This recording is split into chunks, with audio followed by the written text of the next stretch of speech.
మీరండి? మీరా కాదండి, నా పేరు జానకి. జానకి గారు, అవును మీరు ఎన్నేళ్ళ నుంచి నిరుద్యోగులు? 2 ఏళ్ళు.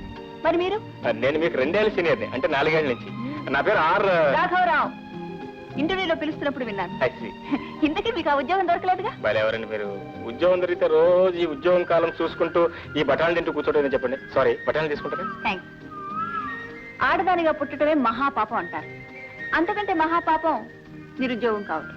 అంటే నాకు తెలియక అడుగుతాను, మీకు ఉద్యోగం అంత ముఖ్యమా?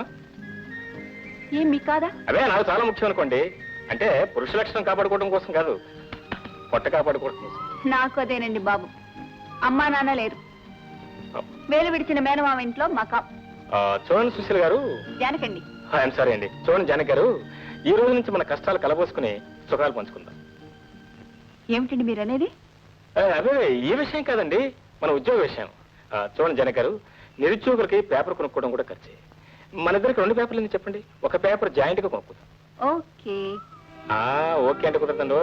ఫర్ ఎగ్జాంపుల్ నాకు ముందు ఉద్యోగం వచ్చిందనుకోండి, నా జీతంలో సగం మీకు ఇవ్వాలి. అండ్ ఫర్ ఎగ్జాంపుల్ మీకు ముందు ఉద్యోగం వచ్చిందనుకోండి, మీ జీతంలో సగం నాకు ఇవ్వాలి. ఉద్యోగం రావాలే కానీ యవదార్యానికి లోటే ఉందిలేండి. అయితే మన నిరుద్యోగ సంఘాన్ని ఈ పూటే ఈ బఠానీలతో ప్రారంభిద్దాం. తీసుకోండి.